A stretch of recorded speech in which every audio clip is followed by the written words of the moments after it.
Yuk. Aku ngerti lur, nyapa alasan Indonesia kalah. Pelatih seorang penjudi, botoh, penjudi ulung. Ya pasti Indonesia kalah. Lah kuwi lho, formasi ini lho pasti digambling.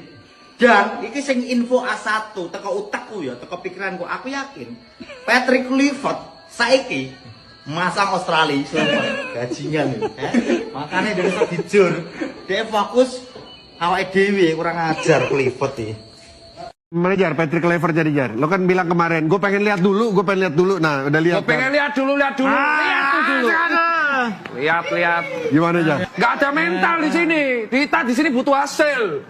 Mental, gak usah alasan mental. Apa alasan mental? Proses line up butuh adaptasi. No.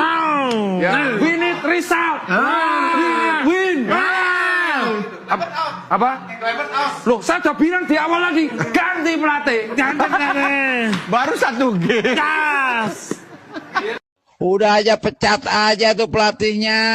Bagusan Sintayong. Lihat aja itu. Udah 3-0. Bang, wow banget dah. Kok itu pada nonton semua itu. Indonesia pemainnya pernah nonton semua. Alah. Kenapa selama dipegang Sintayong kita tuh main ngandelin serangan balik? Kenapa kalau dipegang Sintayong kita tuh cenderung bermain dengan taktik seolah parkir bus? Hari ini mungkin orang tahu jawabannya. Okay. Mungkin hari ini orang tahu, oh ternyata. Iya. Mungkin ya, kalau orang yang paham bola, akhirnya hari ini, pantas selama ini Sintayong mainnya agak sedikit parkir bus. Pantas selama ini Sintayong mainnya agak counter attack serangan balik. Itu sebabnya. Kalau kita main garis pertahanan tinggi, ya kayak hari ini. Tapi bukan berarti kita membenarkan STY, bukan ya. Saya baru mau bilang, ini tanda-tanda kangen sama STY ya. Bukan berarti itu, tapi mungkin ini harus menjadi konsideran, pertimbangan bagi Coach Patrick Kluivert dan jajarannya, bahwa mungkin kita ini memang harus main lebih lebih pragmatis dulu. Kan taktik parkir bus, counter attack itu pragmatis. Dan orang mungkin nggak suka begitu dapat Patrick Kluivert, saya mau lihat total football. Orang begitu dapat Patrick Kluivert, yang diharapkan apa dari Patrick Kluivert? Saya mau lihat total football. Apalagi ada Van den Berg, ada Alex Pastoor. Jadi makanya mainnya berani keluar dengan taktik dengan garis pertahanan yang sangat tinggi. Halo yang terhormat Pak Erick Thohir, ini saya cuma mau tanya, kenapa sih milih pelatih nggak jelas? Maksud saya, Patrick Kluivert seriusan nih. Kalau kita lihat rekam jejaknya, mending Bapak bilang dari awal ini eksperimen sosial aja, biar nggak terlalu malu-maluin. Pertama soal pengalaman. Dia itu lebih terkenal sebagai mantan pemain, bukan pelatih yang berprestasi.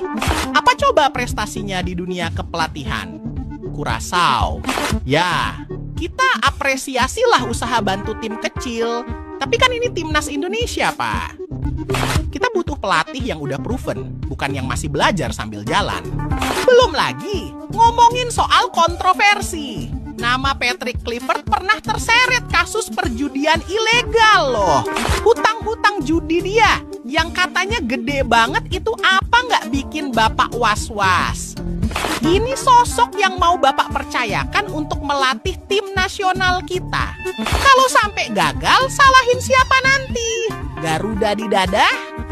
Jujur aja Pak, kalaupun timnas ini berhasil lolos Piala Dunia, itu lebih pantas kita terima kasih sama Shin Tae-yong, bukan sama Patrick Kluivert.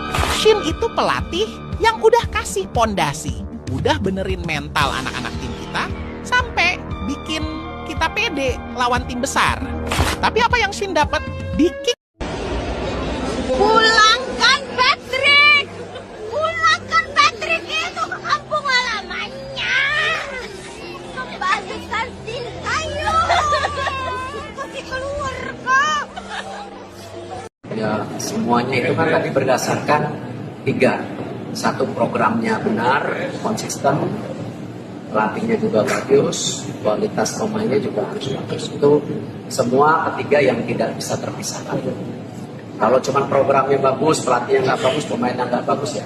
Semua yang kita lakukan juga untuk kebaikan timnas. Karena tadi saya sampaikan kan, ini timnas bukan masalah saya, masalah PSSI, masalah pelatih. Tapi ini kan untuk bangsa kita. Jadi nggak ada personal itu lebih tinggi dari timnas, semuanya harus timnas yang tertinggi.